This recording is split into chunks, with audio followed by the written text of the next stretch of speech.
আসসালামু আলাইকুম সবাইকে। আমার নাম সাকিব। আজকে আমার একটা ব্লগ, এটা একটা জিম সম্পর্কে।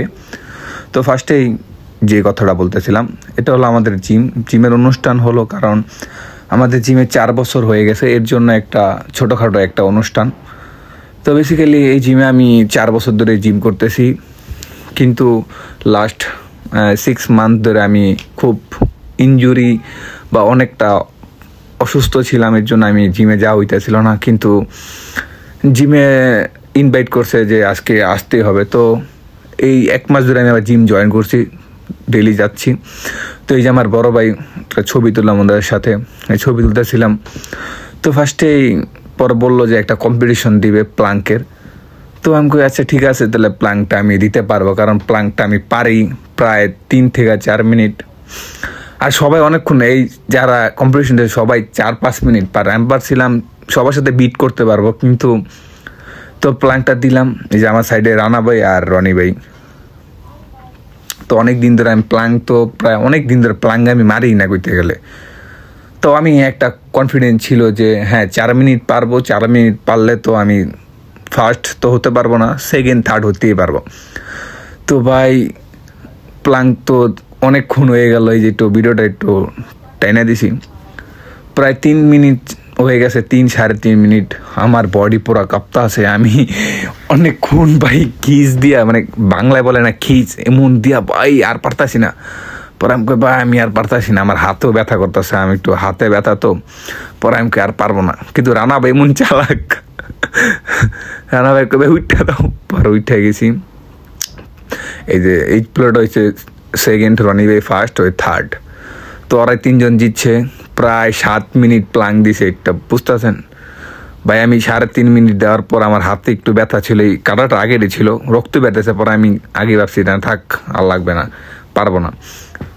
সবাই 7 মিনিট দিছে, আমি কি আর 3 মিনিট 4 মিনিট হইব? আমি আগেই বুঝে উঠে গেছি। তো আমাদের এখানে আরেকটা গেম হইতেছিল, এটা হলো আপনার পুশ আপের। তো জাহাঙ্গীর ভাই পুশ আপ মারতেছে, জাহাঙ্গীর ভাই অনেকগুলা পুশ আপ মারতেছে। এই যে রনি ভাই কনফিডেন্স, এই জাহাঙ্গীর ভাই পারবেন পারবেন পারবেন। আমি কনফিডেন্স, এই জাহাঙ্গীর ভাই পারবেন, আপনি পারবেন। আমি কি আর 2টা মারেন, কারণ যদি কনফিডেন্স দেন সবাই সব কিছু করতে পারে। কনফিডেন্স দেওয়ার কারণে বেশি, আর 5টা মারছে। তো উনি মনে হয় 56 বা 57টা মারছে। এরপরে আইসা পড়বে আমাদের নায়ক বড় ভাই বাদশা ভাই তো পুশ আপ মারতে মারতে একবারে মুখ সব বন্ধ করে লাগছে, কারণ এতগুলা পুশ আপ মারছে। দেন আপনি একটু গেস করেন তো কয়টা পুশ আপ মারছে ভাই। হ্যাঁ তো পুশ আপ মারতাছে, কি জানি খাইছে আজকে, বুঝলাম না, এত এনার্জি করতে পাইলাম ভাই। তো মনে দেখা মনে হয় কোন তার বয়স করতে পারে, এর বয়স কিন্তু 30+, কিন্তু দেখা মনে হয় না। আচ্ছা, জিম করলে আসলে বয়সটা বোঝা যায় না ভাই, অনেক বছর ধরে জিম করে। তো উনি পুশ আপ তো মারতাছে, আমি বলছি ভাই এবার থাইমা দেন, গার কত মারবেন? পরে আস্তে আস্তে মারতাছে, এবার থামার টাইম আয়া পড়ছে। আমি কই ভাই থাইমা দেন। পরে ভাই আচ্ছা ঠিক আছে, তুই যখন বললি তাহলে আমি আর মারবো না।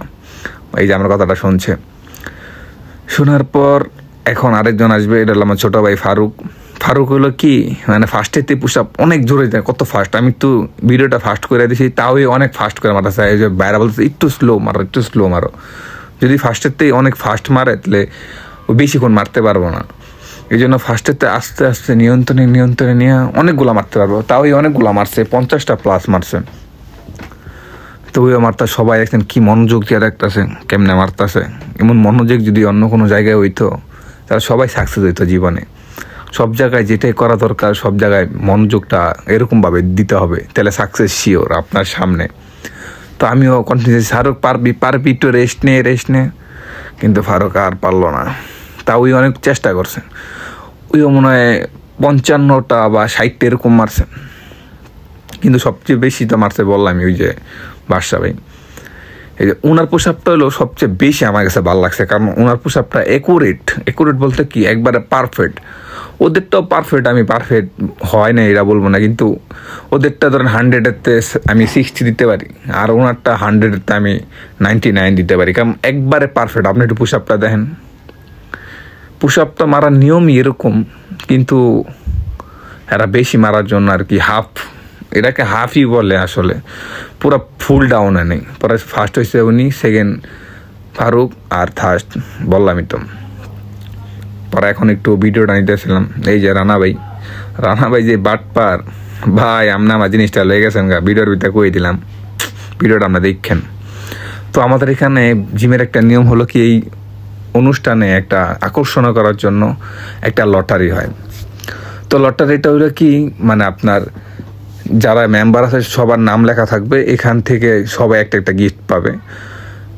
সব 70 জন মানে নাম আছে এই অনুষ্ঠানে, 70 জন আসছে, এখান থেকে 15 জন পর্যন্ত গিফট আছে। তো সবাই খুব এক্সাইটেড কার কার নাম উঠবে। এই খেলার একটা নিয়ম হলো যে যার নাম উঠবে সেই বাদ। তো যার নাম উঠতেছে সে তো খুব কষ্ট পরেই ফিরল, তার নামটা নাই উঠতে সবসময়। আর আমার ভাগ্য খারাপ, আমি কি ভাই আমার ভাগ্যজন খারাপ, তুই নামটা উঠিছি না, সবার লাস্টে উঠিস। সবার লাস্টে উঠলে ক্রিয়েটিন পাইতাম, ক্রিয়েটিন থাকলে তো আমার আর কিছু কিনতে হইতো না এনার্জির লেগা। তো সবাই নাম উড়াইতেছে আর সবাই হাসতেছে কার কার নাম উঠতেছে, সবাই এক্সাইটেড কেডা পায়।